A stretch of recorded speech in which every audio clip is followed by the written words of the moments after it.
And we're back at it again. Anything interesting? Sure. Today I will invite a guest that transgender, and she has many wonderful stories to share for us and the audiences. Wow, I'm excited.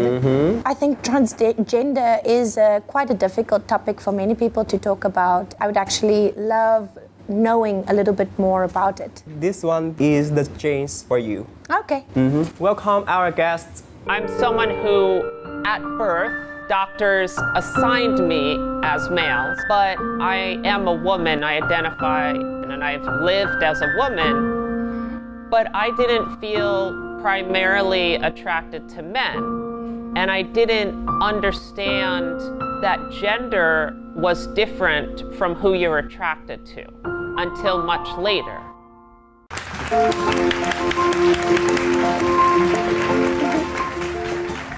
Hey, nice to meet you. Thank you for bringing me on the show. Oh, okay. You're welcome. Can you introduce something about yourself for the audiences? I'm Kaylee Whalen. I'm a transgender woman from the United States. I come from Washington, D.C. And I'm here in Southeast Asia because I'm interviewing transgender people to share their stories for a blog called Trans World Views. I did activism for transgender people in the United States, and now I'm trying to tell the stories of transgender people around the world. Wow. Blogger, right? Yes. Okay. And do you travel while blogging? Yes. Where have you been? I spent about 3 months in Thailand, various parts including Bangkok and Pattaya and Koh Phangan, also in Singapore, and now I've been in Vietnam for about a month. When you were a kid, did you realize that you are different from the others? Yeah, I knew I was different. I was treated differently by boys. I was made fun of for crying and being sensitive. It was hard to know what transgender was, but I was someone who was just a misfit, and I didn't like a lot of typical boy things. Like, a lot of my friends were very into the military and the army and guns, and I mean, I liked some things, like I liked sports, but I got made fun of or bullied a lot for not being a typical. And how did you deal with that? I read a lot. I was very into school. I studied math and science and engineering, and I really just kind of focused on that, but also I did theater, and that helped give me a good community. So when you were growing up, you knew that you were transgender? Yeah, so the difficult thing is a lot of people understand gay and lesbian. And I had friends who were gay and lesbian, and I related to them. Like, I related to the fact that my gay male friend could be feminine. But I didn't feel primarily attracted to men.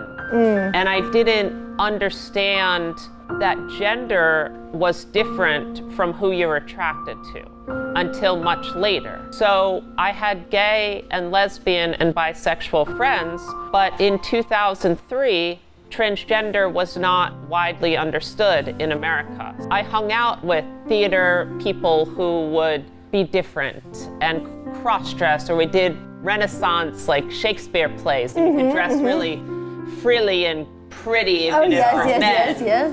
But I still was confused. How can you find out that you are a transgender? In college, I studied gender and sexuality. I learned about the history of transgender people. Going back to the 1950s, a transgender woman named Christine Jorgensen, who's very famous for introducing transgender to the United States. But the thing is, a lot of early transgender women were very much like, I'm a woman, I'm attracted to men.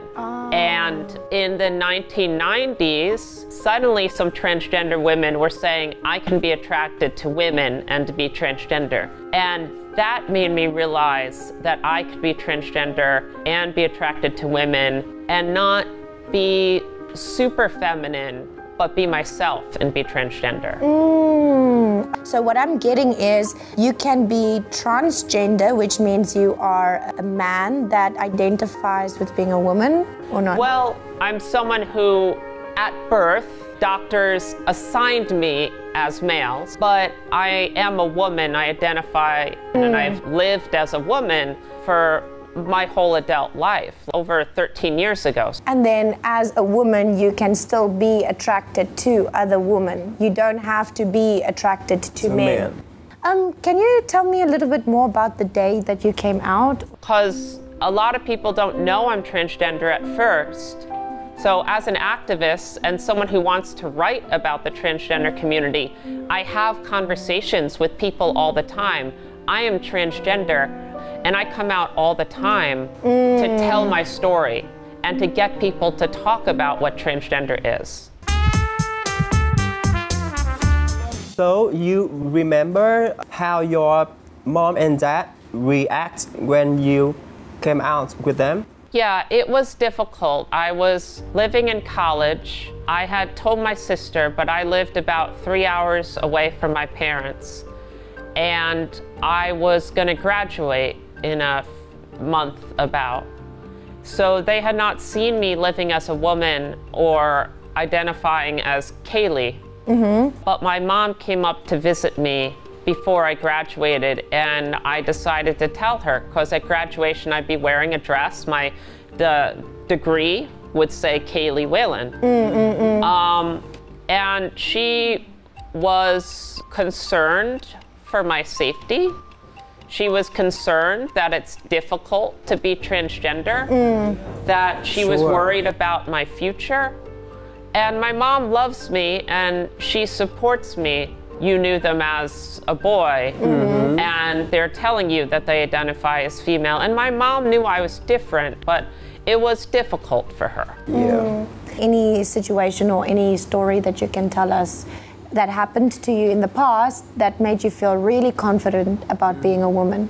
In 2006, I went to a summer camp that was put on by transgender people. We had about 100 transgender people camping in the woods. So I was surrounded by transgender people for an entire week.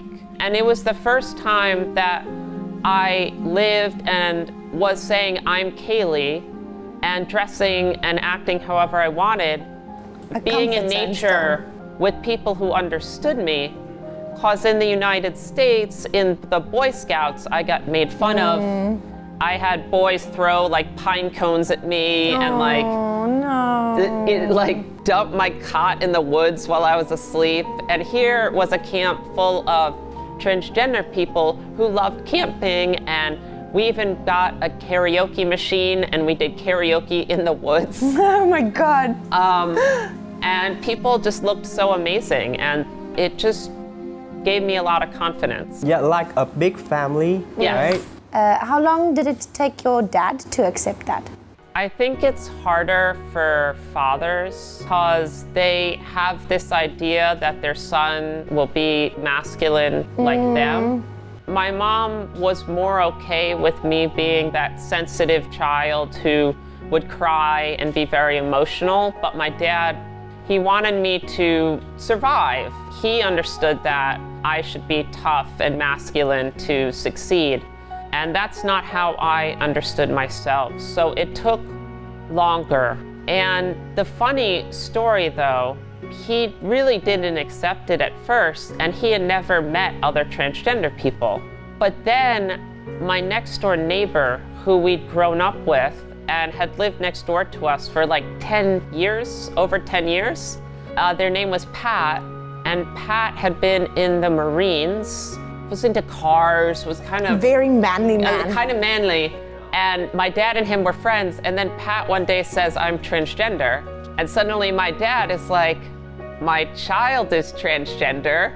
My friend Pat is transgender. Yeah, so he had to he had to really think that through.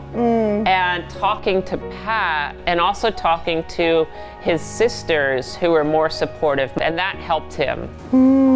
So I can imagine like parents, especially a father, has a misconception that when you have a son, he has to be this way, my way, for you to feel like you have a successful son or something, but it's not true at all. It is not so easy for a dad to accept it. And I think one of the most important things is the ability to understand your feelings and care about your mental health and be able to find community where you can share your feelings. And that's something a lot of men struggle with, you know?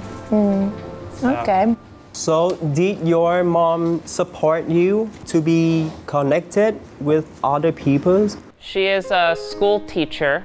She recently, because there's been discrimination against transgender students in America, like Trump rolling back protections for transgender students in schools. Terrible. My mom talked to her school about, I have a transgender daughter, we should treat all transgender students with respect, the same respect any other student has. So she put herself out there as being supportive of transgender people, using the example of me. And that's how far she's come over the years, where she not only accepts me, but she's very open and wants to help other transgender kids and their families. What you're saying is a very important point. I feel like a lot of kids that have this misinformation from their parents about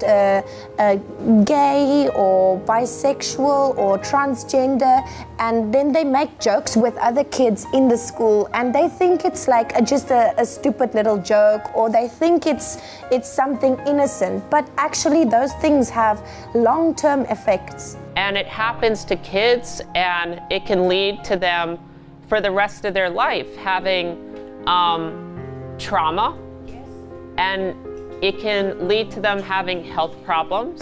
Personality issues.